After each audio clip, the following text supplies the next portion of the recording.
honestly, it is at your lowest when you have to rediscover yourself. It is not now. And there is a saying that, when you hit your rock bottom, you found something solid inside. And I'll come to spirituality. One thing that I've learned about spirituality, if I've learned anything from a teacher, is in Hindi we call it anubhav, is experience. There is nothing more critical in your spiritual growth than your own personal experience. Welcome to Inspire Someone Today podcast, a show where we dive into the stories and insights that has the power to create ripples of inspiration in your life. I'm your host Shrikant, and I'm thrilled to be with you on this journey of inspiration.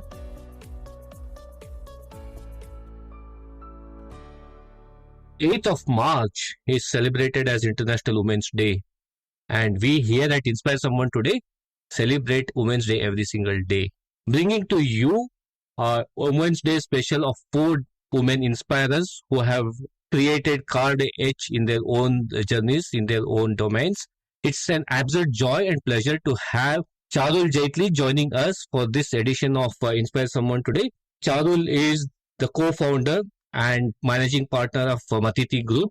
Amongst all other stuff she does, she is also a best-selling author, an international keynote speaker, mindset coach, and lots more. So without much further ado, it's my absolute joy to have Charul on the show. Charul, welcome to Inspire Someone Today.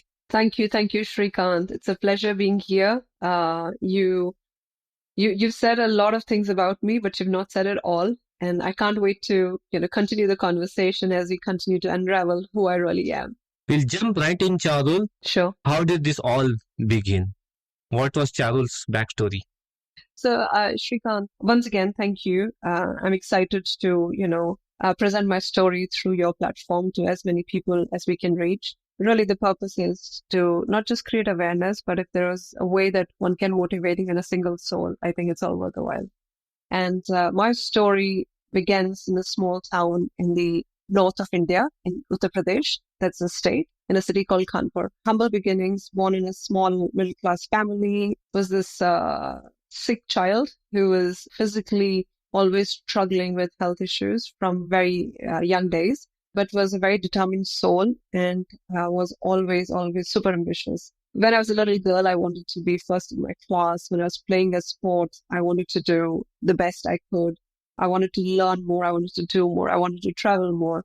And I think that just has been the grain of my structure all through my journey. If you ask my friends now, they will describe me as that. And that has been my authentic self. And I take a lot of pride in that because it really keeps me going. So found myself leaving UP or Kanpur very early in the day to study in Mumbai. I did hotel management. I graduated as a hotelier, worked with the likes of the Embark Group at the time. Then I flew to the Caribbean on an island called Curacao, worked with a married group there. Beautiful life, very lonely though, far away from the world. It's a small little island. My parents weren't too happy for me being so away at such a young age. And that's when Dubai happened to me. Dubai was the best of both the worlds. It was closer to home, but it allowed me the space to learn and grow because it's such a multinational, multicultural country or city. So my career grew beautifully in human capital space. That's my area of expertise.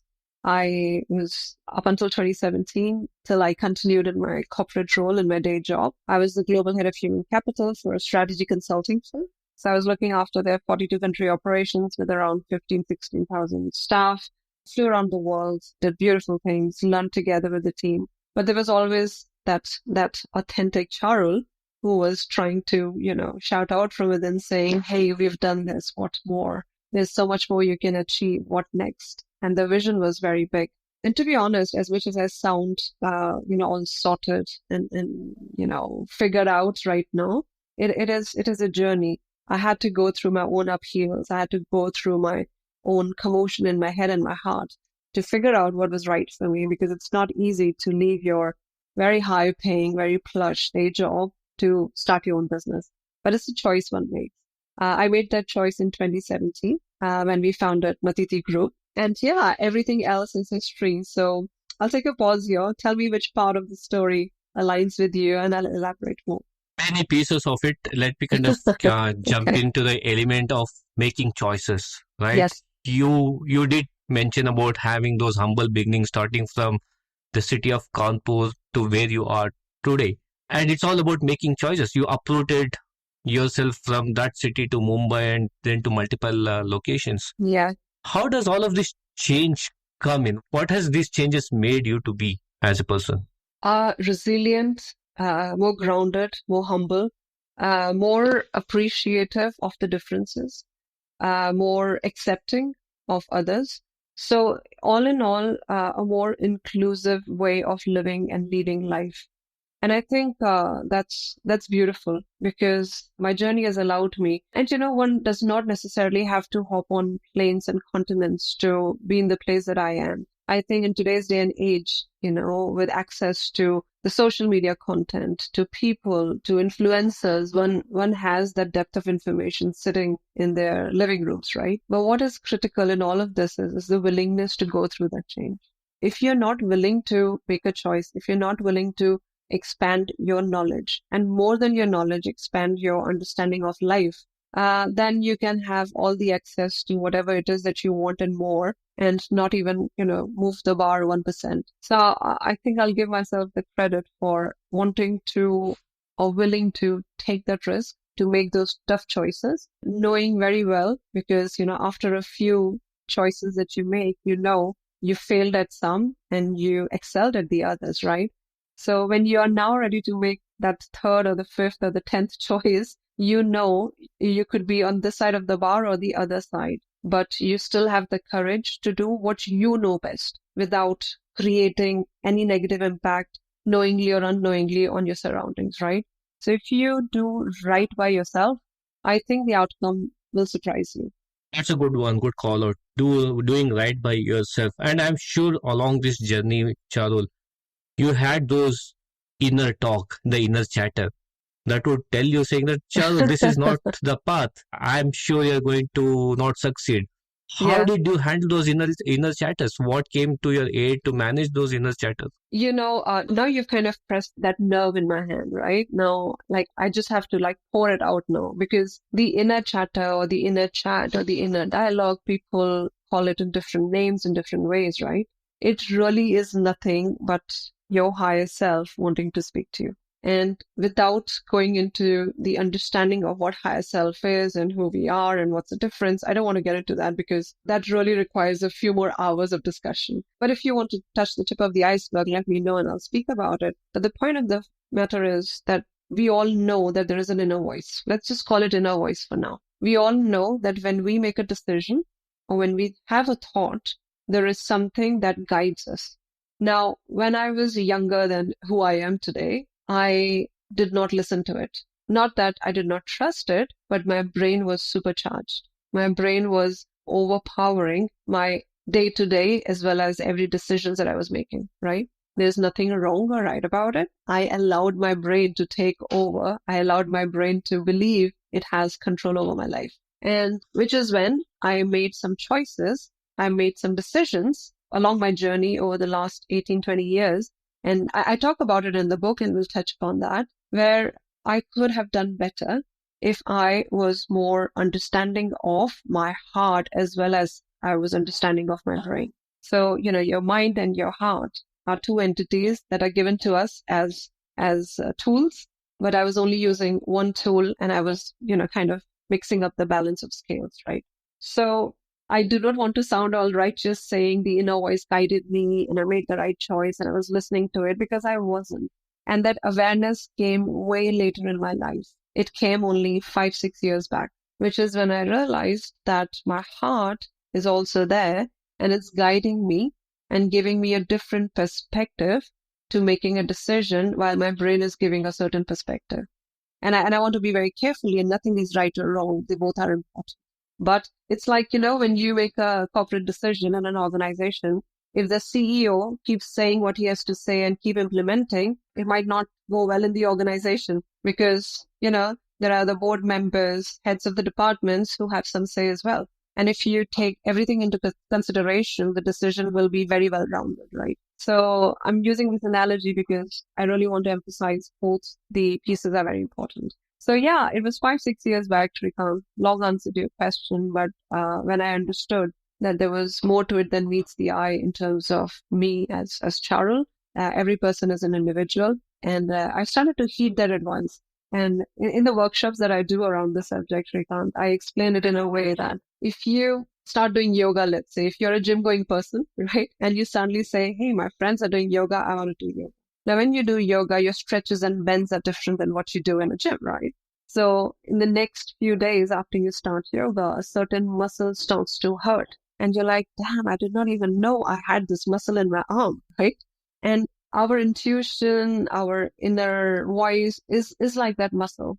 We know it exists. If we do not exercise it, we will not bring it to the place where it can help us make those right decisions. It's like if you do not work out your arms well, you cannot lift those weights. Similarly, if you want to hear that inner voice, if you want to get that direction and advice, we have to trust it more. We have to try it more. We have to exercise it more. True that. And again, coming from a point of view of now that you have accomplished so much in your career and life, looking back, some of these things makes a lot more sense. From that standpoint, it's easy to talk about passion, purpose, how all of this makes sense because you have seen the results, success has followed you. What if that was not the case? Would this still be making that much sense, or would you look at it in a different way? Wow, that's a beautiful question, right? Very, very nicely structured. The good thing is I've been through both the sides.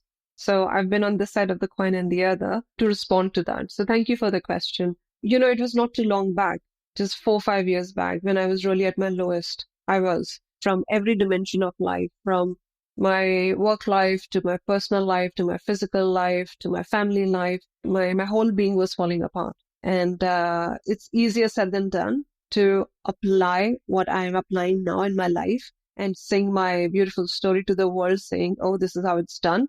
But I have lived through it, and not from one aspect of challenge in your journey, but from multiple, and not one after the other, but simultaneous. So imagine you are making a work decision which does not support you while you're grappling with a family issue, while you're also overcoming a financial challenge, and you have a diagnosis that you have to fly in for an emergency for a very complex operation.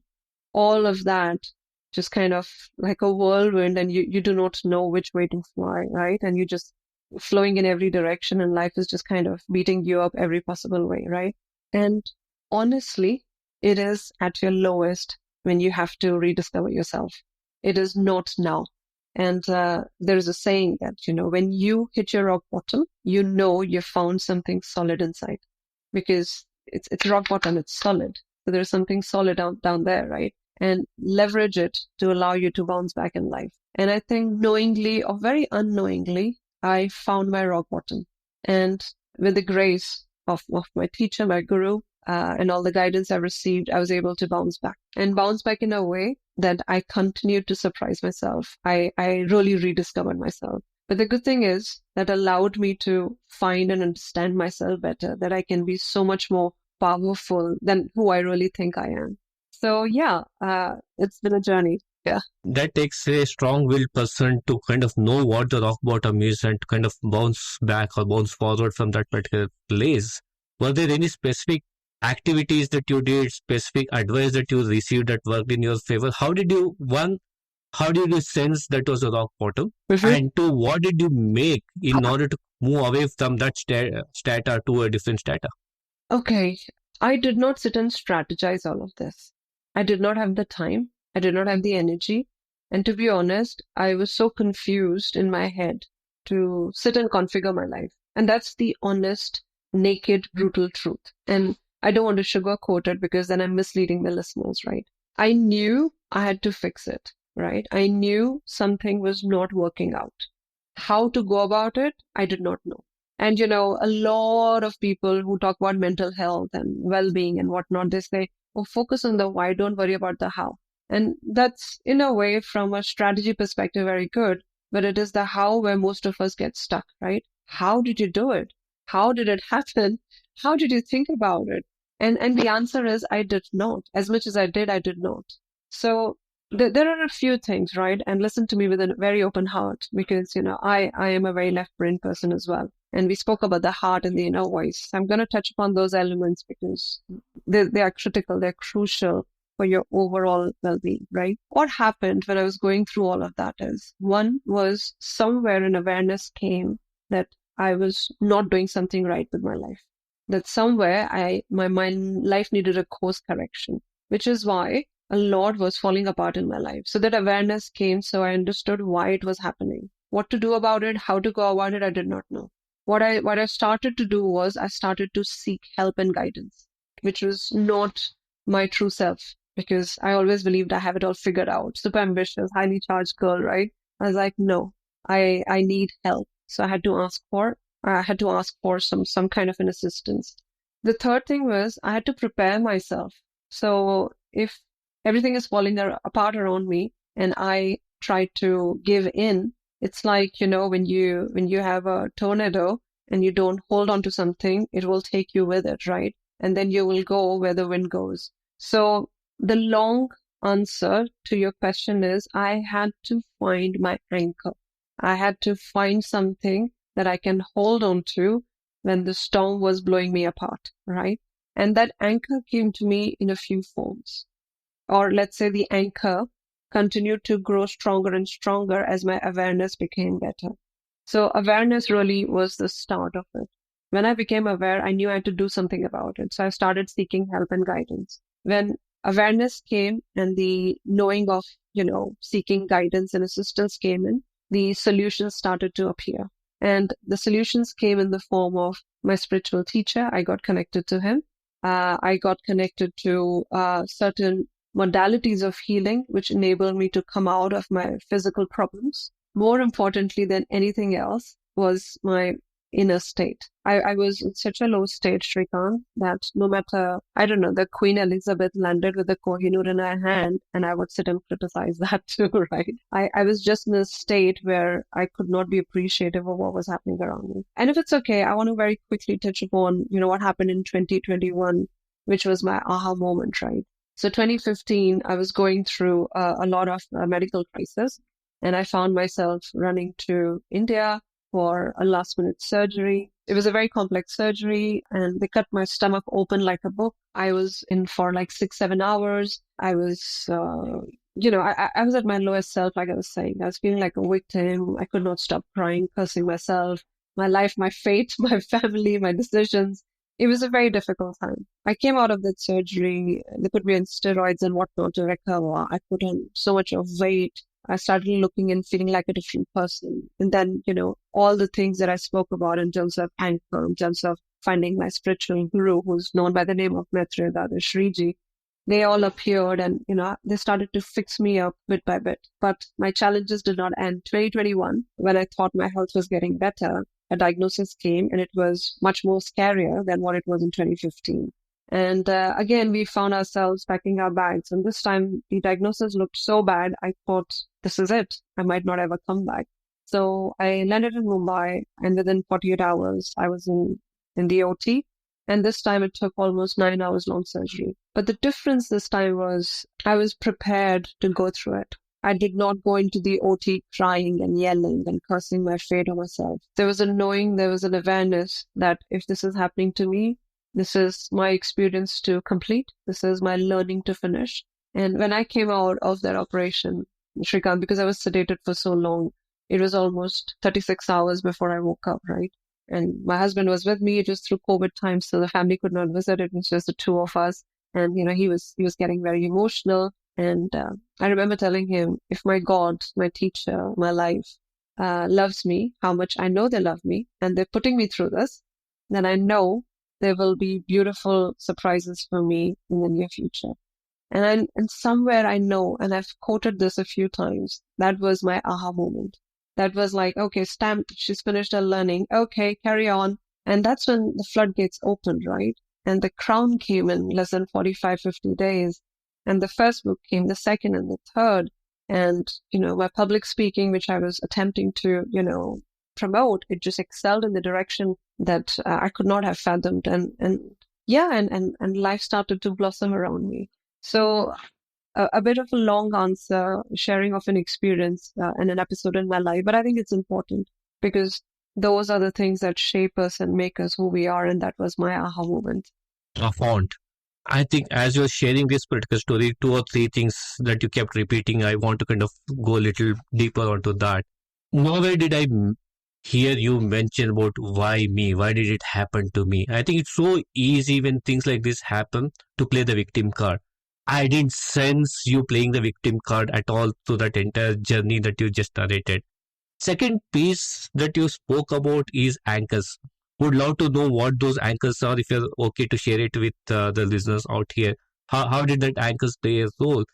And very subtly, you also made references of spirituality having a role to play in your transformation as well. So if you can quickly touch upon these 3 elements, why playing that victim card is not going to help, and how do you kind of see it from that perspective? What were your anchors, and how did the whole spirituality pan out? Sure. So the first bit, which is the victim card, right? My answer explanation to this is very simple. So I give you 2 options. One is play the victim, or the second is not play the victim. And do it for your own self and tell me what makes you feel better. Do both because, and I'll come to spirituality. One thing that I've learned about spirituality, if I've learned anything from a teacher, is in Hindi we call it anubhav, is experience. There is nothing more critical in your spiritual growth than your own personal experience. It's not based on someone else's experience of that emotion, but it's your own, the authentic experience, right? Which is why I'm giving that option to the listeners. So play the victim card, see how it makes you feel, and then take my advice and not play the victim card and tell me how that feels. Now, what I can warn you or what I can prep you with is when you play the victim card, it will be easy. Why? Because we're used to it, because we've seen others do it, because it looks like a comfortable space because everybody has been doing it, and that you will get a lot of sympathy and attention. But if you do the latter, which is not play that victim card or gain sympathy, but be aware of what's happening to you and take ownership of your experiences along your journey, your mind and your heart will find it difficult to grapple with because they're not used to you behaving like that. So they might challenge you. They might, trick you into saying, why are you coming to the unknown area? Let's go back to the known area. We just play the victim card, shed a few tears, make it look like everybody else's fault. Your life, your stars, your fate, your God, your family, whatever, right? Your colleagues. It's easier. But if you do the latter, know that you are more in control of your life because you're not allowing others to decide what's right or wrong for you. So my honest advice to everyone is try it for yourself, see it for yourself. When you make a change, like any other change, this change in your thought patterns, your response mechanism to, things in your life, your day-to-day life, it will be challenging. But no, it will make you a stronger person, a more authentic person. Your other question was the anchors, right? Again, I do like a 2-day workshop on this in helping people understand their anchor and identify and establish those anchors for themselves, right? In corporate life or personal life, right? So it's not very easy to respond to your question in 2 sentences. But just again, going back to my previous analogy, right? If you are caught in a whirlwind, you want to be able to hold on to something. What you hold on to would vary from me to you, from you to the first listener, the second, and everybody else. However, the concepts of an anchor are true to each one of us. And my suggestion to the listeners is to find an anchor in 4 core areas of their life. One is your household. The other is your work. The third is your social circle. And the fourth is for your own self. And if all these 4 anchors can be one, which is where I want to take everybody to, then that's a beautiful place to be. It's like having 4 kids to manage or one, very sharp, intelligent, well-rounded, well-groomed child, right? It's easier to manage, right? So again, not a wrong or right approach. but you can start with having. So how do you define an anchor in work life, for example? The anchor in work life could be a person. It could be an activity that you do. It's a project that you undertake, or it's a skill set that you have. It could be any of that. And each one will have to find their own anchor based on their personality type, right? Similarly for work, for your home and your social life, right? And for your personal self, what is that anchor? And for me, to be honest, finding that personal anchor was the turning point. Because with this, I'm going to very nicely caveat into a spiritual question of yours, because that's where my spiritual journey started. And there's a little bit of a backstory to that. So give me a minute to quickly take you through that. So this was after my 2015 surgery when I was recovering from, the aftermath of that surgery. It was very difficult on me. And, just imagine you are the way that you are and you look the way you look. You are married, you want to have a baby, and your surgery has diminished your chances, and you're struggling with your emotional self, with your physical self, and all of that, right? And in the bargain, you're putting on a lot of weight. And you're taking too much time off from work, so work pressure is mounting and colleagues look at you in a certain way. So it was all of that, right? And there came a point where, because here I was not able to anchor myself in any aspect of my life. Nobody came up to me. There was not a podcast I listened to. And the concept of anchor did not happen to me. So I was like that uprooted leaf from the, branch of a tree, which was just free floating everywhere and getting whipped around, right? Which is when I, one day was coming out of a doctor's clinic after a report post my surgery, and the report did not look good. And I was in a very bad space. I was tearing up. I was crying. I was howling inside my car. This is in Dubai, and I was driving around very randomly. Didn't want to go home. Didn't want to talk to anyone. And my eyes got so red and swollen up, I could not see clearly. So I just randomly parked my car somewhere. I was like, what is going on with me? I have to get a hold on myself. And I was at that phase in my life, Shrikant, where, you would see a yoga session happening somewhere. You want to go do that. There is a meditation happening somewhere, because I was figuring out, I was seeking, I was looking, right? And I was just enrolling for every possible program because I wanted some answers, right? So I was standing in my car, all red-eyed, trying to gather myself so I could drive back home. And there on my phone, a reminder popped up saying the meditation that you booked for is about to start in 10 minutes. You know how those reminders come from Facebook, right? From different groups. So I was like, what is this? I'm rubbing my eye and I open that and look at the location, and it says the location is 200 meters from where you park. And I was like, oh yeah. And I was like, okay. I wanted to be with strangers. I did not want to be with anybody I didn't know. And I just wanted to let myself, low. So I decided to go. And when I was I entered that ashram, I entered that, yoga center in Dubai. And that was my first session with Maitribodh Parivar, which was founded by Mithridhavashreeji. And that was my introduction. I did not even know it at that time. My introduction to my spiritual guru. And it happened so beautifully. So now when I look back to it, it's like, my life kept nudging me. It's like, can't you see? I'm sending you somewhere. Go there. So we spoke about inner voice and we spoke about whatnot. And it's very beautifully coming together through our very natural conversation here. So my inner voice was guiding me to a certain place for the longest time. And my life had to put me through those circumstances because I was not listening, to come to the point where I reached my so-called the destination for that time, right? And after I met Mithridhavashreeji, my spiritual journey started.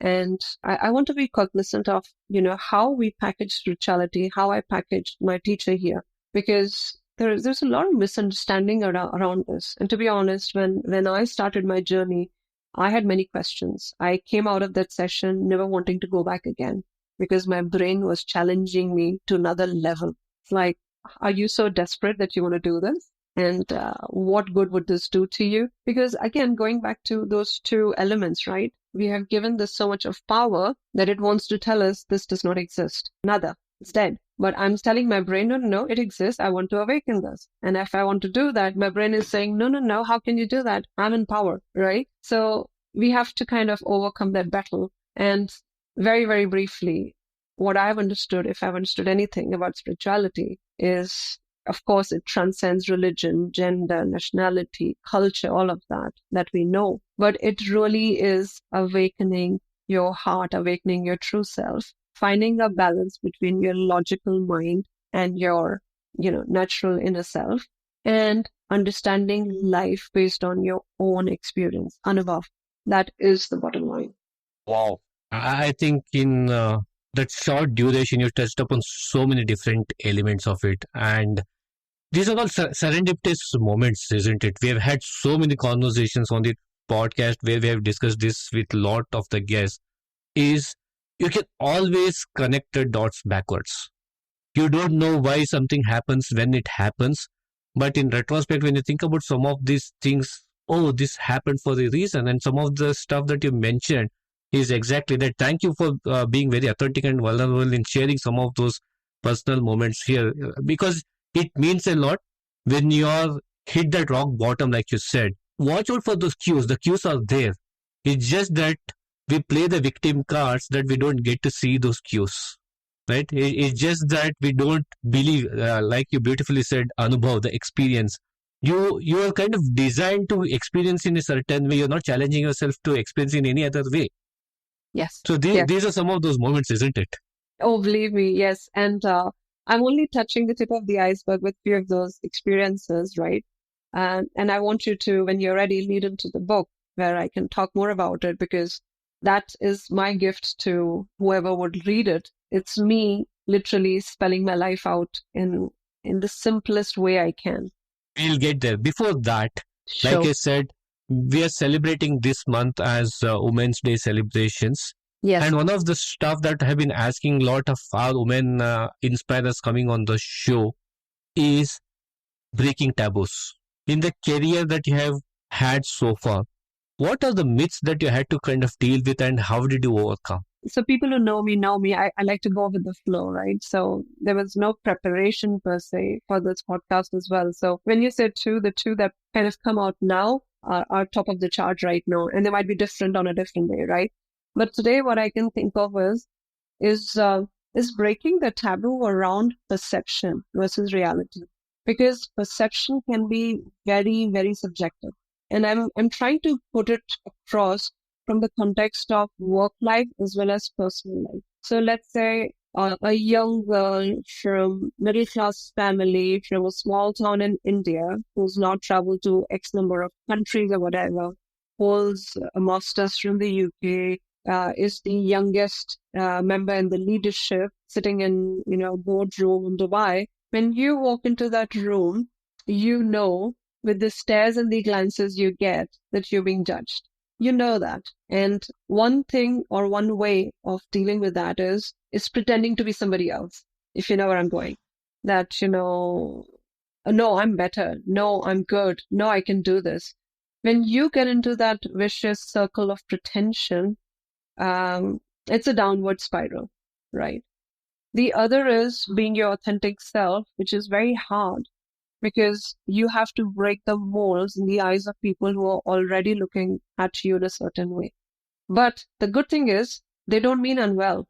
They're conditioned to look at you like that based on their understanding of your culture, your background. So again, it's a process. You have to go backwards. You have to peel it backwards. And when you know the intention is right, when you know your authentic self can only disrupt the initial understanding of who you are, but lead you into a good outcome for you and for the others, then it's worth the while. And all the structuring of my thoughts and understanding came after making a few mistakes, right? So one taboo is that, right? And I think in today's day and age, it's more relevant because we all are not confined to our country or our people or like-minded people. We all are exposed to multicultural, multi-geographical, I do not know other way of defining it, but the audiences we deal with on a day-to-day basis is quite diverse, right? And the expectation is that you understand them already, right? So one is that taboo. The other taboo is more around the way we conduct ourselves. And I say it from a feminine perspective, right? A lot of people have given me some unsolicited advice earlier in my life around, hustle. And, women have to work twice as hard to prove themselves. And, if somebody's speaking, you have to talk louder to be heard and all of that. And I thank them for their advice, because that allowed me to understand what I didn't want to do. Right?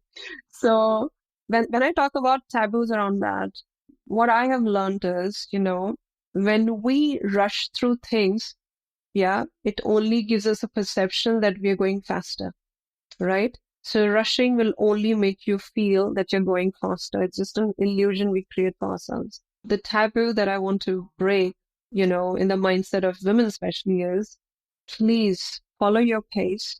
If you want to have a baby, if you want to take a sabbatical, if you have other priorities for family and otherwise that you need to deal with, believe me, the world will respect you for those choices. And what brings that respect is that you respect yourself, that you trust yourself in making that choice. Yeah, believe in yourself, and hustling is overrated.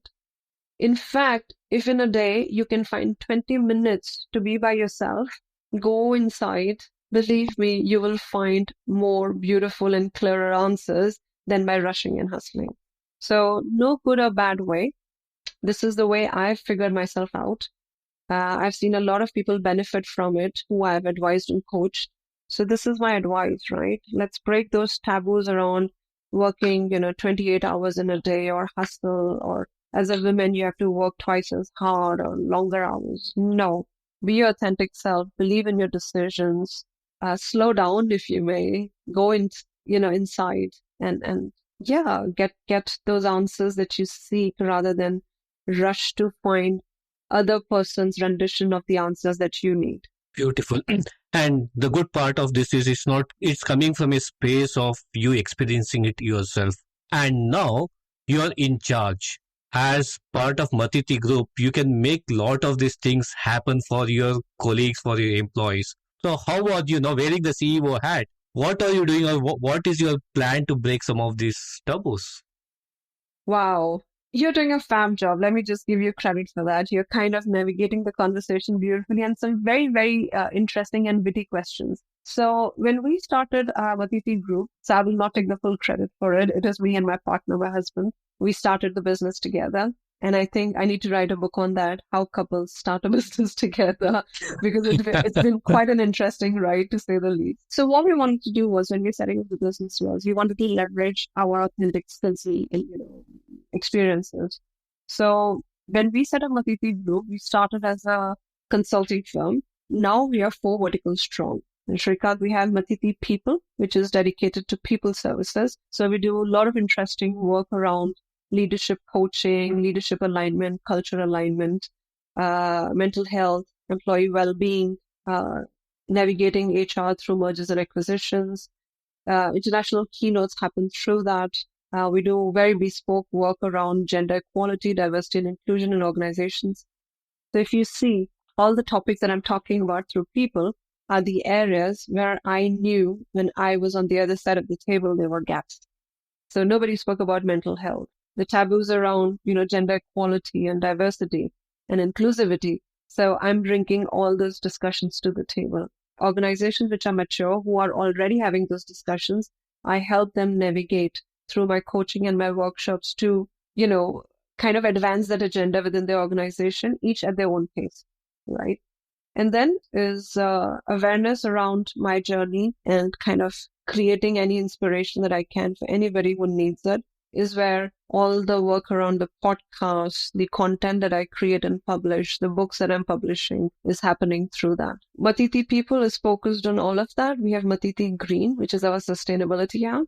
And under Matiti Green, we have a few ongoing projects, one of which is Global Tree Planting Project, where we are leveraging blockchain and AI to make tree planting absolutely transparent, accessible, and to be honest, traceable. So every tree by tree is recorded, captured, and monitored. You can chat with the tree. There is an AI chatbot. You can track and monitor the growth of the tree. They are aligned with the UN SDGs, so you see the impact you're making. So it's a lot of engagement happening through the platform. I must say that's a very cool feature. Hats off to who conceived with that particular idea. Thank you.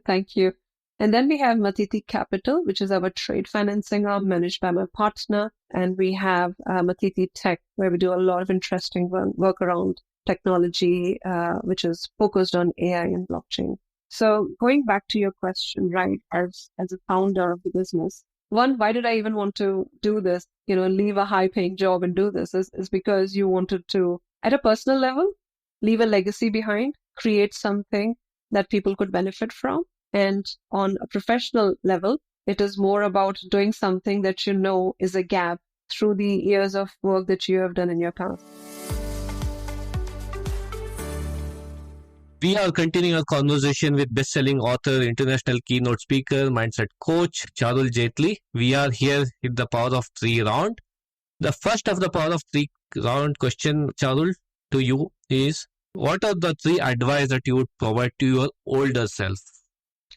Not the Charul, the younger self, Charul, the older self.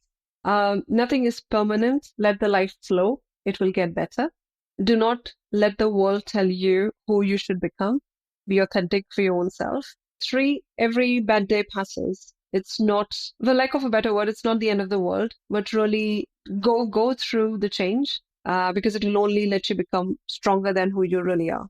Good start. This 3 tools to be a confident individual. Finding your anchor, staying grounded, and constantly growing. What do you mean by the third one, constantly growing? We cannot put a glass ceiling for ourselves saying, oh, I have done and achieved everything that I wanted in my life. We can never be sure. I mean, there are miracles that have happened to people when they were 80s and their 90s or even older, right? So do not let age or your qualification or a title at your workplace define what your glass ceiling is. Keep breaking, keep shattering those glass ceilings for yourself. Keep shattering the glass ceiling. Yes. 3 things on your bucket list. Wow. To ensure that my book sells over 1 billion copies worldwide, my current book, and then I have many more coming. That's 1. 2 is to create a mechanism where I can alleviate illiteracy, especially among girl child. I talk in the context of India, but I see it happening in other parts of the world. I want to be able to contribute and alleviate that in whichever way I can. And the third thing is, it's very personal, but it's about my spiritual goals, my spiritual growth. And that is being in total sync with my inner self. It will take a long, long time. I'll not ask you to explain that, but I have a sense that you have a sneak preview to my next question. Okay. My next question was, what are the 3 insights that you have gathered from your spiritual guru? Thank you. Thank you for this question, right? And I give credit to my guru, Mithridhavashreeji, for all his teachings. So one is, which I have kind of repeated through the podcast, is be a product of your own experiences, right? So learning, reading, acquiring a skill, all that is good, but applying it to your own circumstances and experiencing it is going to be instrumental in your growth. So let your life be an outcome of your own experiences, not reading and understanding it from someone else's experience. That is 1. Second is the authenticity, right? Be authentic to yourself and to others. Because just analogy again, right? You are trying to swim upstream all your life, right? You're going against the flow all your life. It gets tiring, it's daunting, it's exhausting, right? So if your life is saying go north or go south, just try and go with the flow and do so authentically. Because when you do that, you will gain pace. You will master the art of swimming and staying afloat, right? So a different analogy, but I hope you get the point, right? And the third and the most important is around giving back. Because our existence has a prime focus for each one of us, which is to do good for others. So as much as we want to do good for ourselves, I think somewhere, somehow, and it doesn't have to be big or small, and let nobody tell you what is right or wrong. Even if you feed a stray dog something in a week, that is giving back. To be honest, if you allow your friend to lean on your shoulder and try, is kind of giving back, right? So there is no right or wrong way of doing it. There's no definition to it, but offer yourself without expecting anything and help somebody around you. So giving back for sure, very, very important. So very true. I'm sure when this episode gets aired and if your guru were to listen to this, he'll be immensely proud of his disciple. Thank you. I'll make sure it reaches him. Thank you for saying that. Continuing with our power of 3 round questions, Charul, the next one is, apart from your book, what are the 3 book recommendations that you have for our listeners? Wow. Okay. One is the book by my teacher, Mithridhavashreeji. It's called The Cause of Suffering is the Lack of Love. Okay. It's on Amazon. The Cause of Suffering is the Lack of Love. The other book is, which really was game-changing for me, was Autobiography of a Yogi by Paramahansa Yoganandaji. And there is a book, you have to excuse me, I'm forgetting the name of the book, but I remember the name of the author. It's Amanda Lang. I think it's The Power of Why. I've read it so many times and I've read so many books in the last few years. So listeners, look up for Amanda Lang, her bestseller. That's the book I'm talking about. So the last of the power of 3 round question coming to you. What are 3 micro experiments for effective self-management? Okay. I think the first one for me, and an advice to the couples, is to learn to appreciate each other. And even if you're living with your siblings, your parents, or whoever it is that you live in, or surround yourself with at work.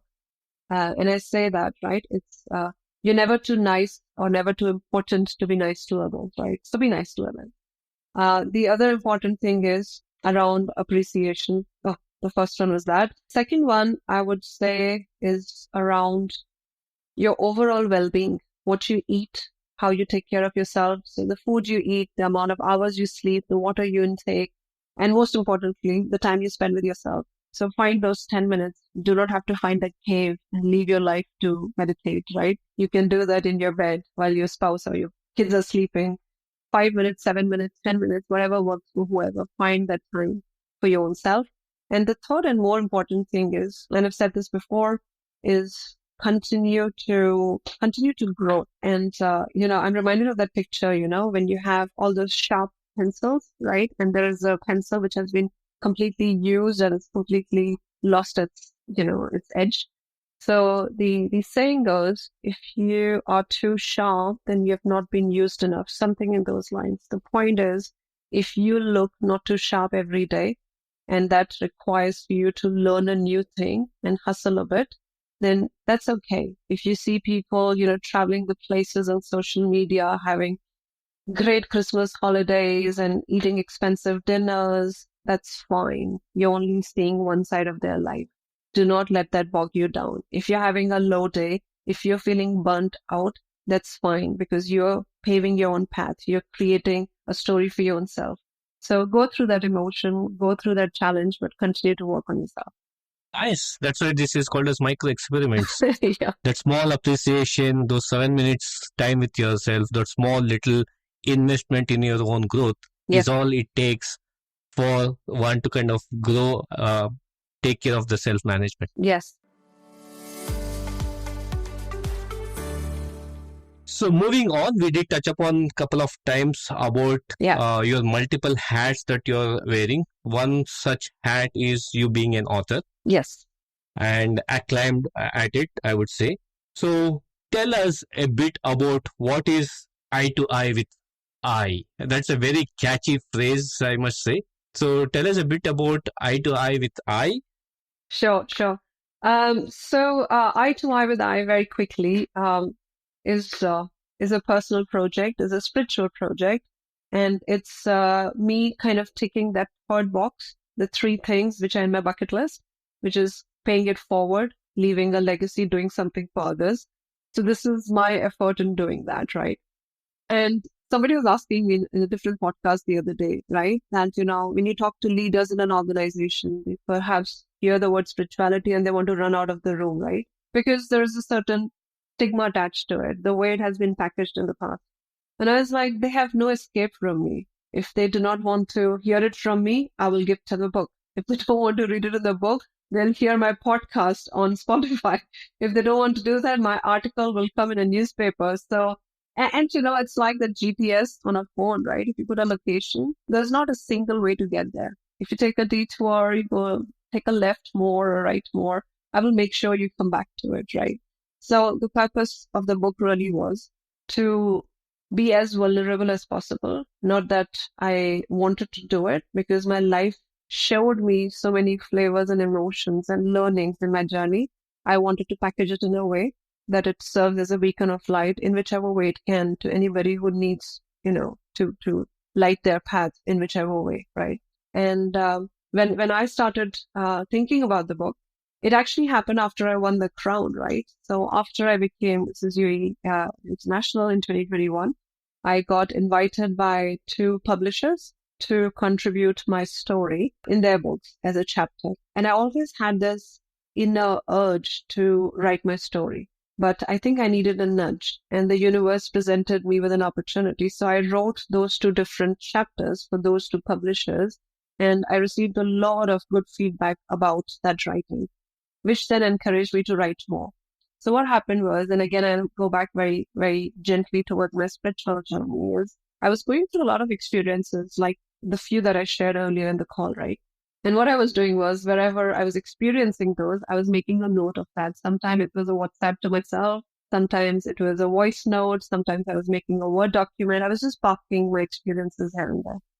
And then one day I decided to put them together, and I saw they were like 5,000 words. And I was like, it's shaping up into something, right? And very, very briefly, my meeting with my spiritual teacher, Mithridhavashreeji, was supposed to happen in 2017-18 when I first encountered him. But it did not happen up until 2022. So I was going through a lot of upheaval, like a child who is deprived of something, right? Like, are others more important? Why is he not making time for me? You know how you start to mismanage your own emotion. So when I got the first opportunity to meet with him, I was like an overwhelmed child, right? And by then, what I had done was I had printed on an A4 sheet the cover of the book, which looks like this, right? So I had put that I, and the title was already there in my mind. So I put the title not so nicely. It was just an A4 sheet, and it was lying on my workstation. So I put it in a folder. And when I traveled to meet him, I showed it to him, and he's like, "What is this?" And I'm like, "This is a book I'll write. Can you bless it?" And he did. And then I came back and I made an internal promise that when I meet you next time, I will bring this book to you. And I was like, okay, the first meeting took 5 years, the second meeting, maybe another 10 years. I have a lot of, and he was playing with me, or my life or my mind, whatever was playing with me, right? So this happened in September 2022. And now we were in February, March 2023. And I got an invitation to meet him again for some work. And I was like, damn, I had promised him, not said to him, but I promised him that when I meet you next time, I will write this book and I'll bring this book to you. And sometimes they say ignorance is bliss, right? I did not know what it takes to actually print a book and have it. And I did not get caught up in the how. I was very focused on the what, which helped me, right? It's a beautiful story to it for another time, perhaps. But what happened then was I broke down, which happens very rarely. And I was like, sorry, I will not. And I'm a woman of my word, right? And I was like, I'll have to break my word. I'll not be able to bring that book. And please excuse me, this will not be done. And everything started to change within 24 hours of that, of my breaking down and surrendering. So what I was trying to bring out to you is sometimes it's good to surrender. And I surrendered my problem, right?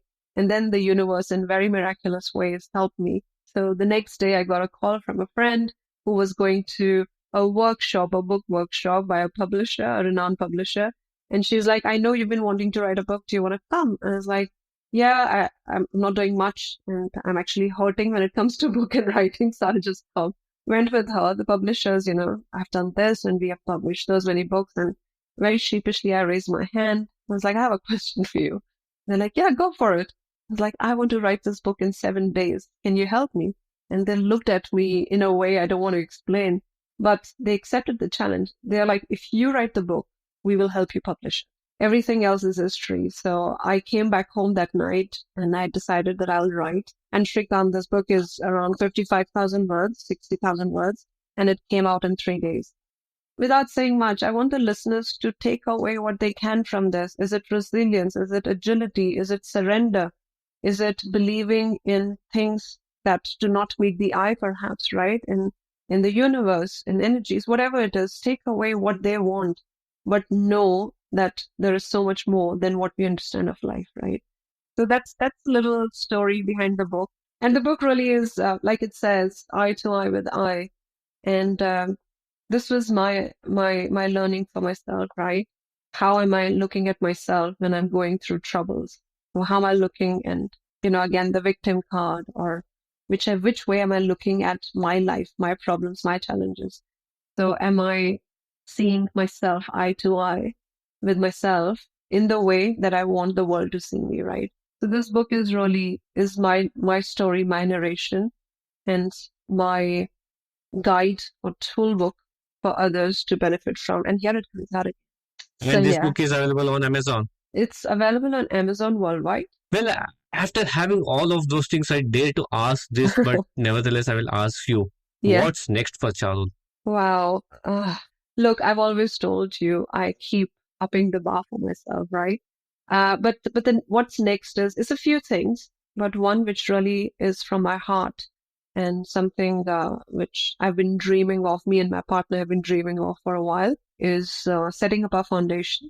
And the purpose of this foundation is going to be multiple folds. The key focus is enabling underprivileged children, right? Whether it's education, whether it's food, or whether it's sports. Because, there are many unfulfilled dreams when it comes to sports, especially in India. So we want to be able to create that sports scholarships for kids who cannot afford to consider that as a career, because they get pushed to only finish their education, right, and not explore that side of their life.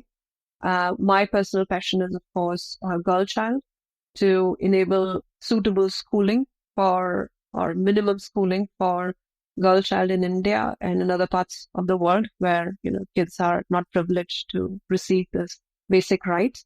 And then, of course, provide food to kids wherever possibly we can. So it's going to be like a multiple pronged approach to the foundation. And it's a registered foundation already. So we have ticked that box. So next year is going to be time for action. What a noble gesture. Thank you. Thank you. Good stuff. Good stuff. Give us your well wishes. Yes. Well, Charul, there are some conversations that you don't want to end. This is one such conversation. Yeah. Right. Thank you so much for bringing your whole self to this conversation, being your authentic self and sharing such wonderful stories. This show is all about creating ripples of inspiration. Before you and I sign off, what's your Inspire Someone Today message for all of our listeners?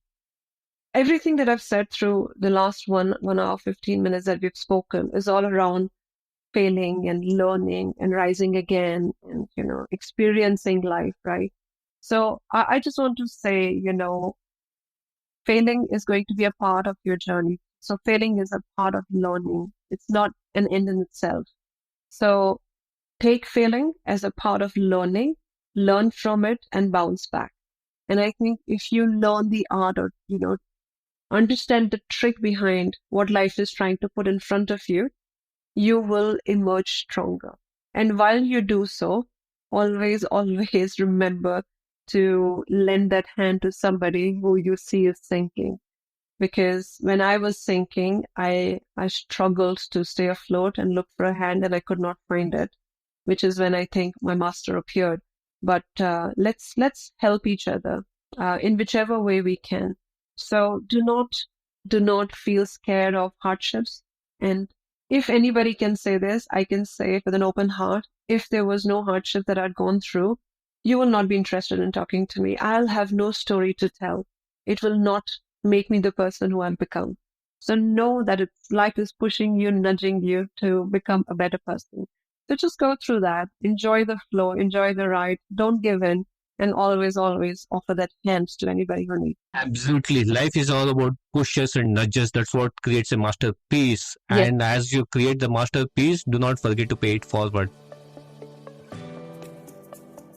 Thank you for joining us on this episode of Inspire Someone Today. This is Srikanth, your host, signing off. Until next time, continue to carry the ripples of inspiration. Stay inspired. Keep spreading the light.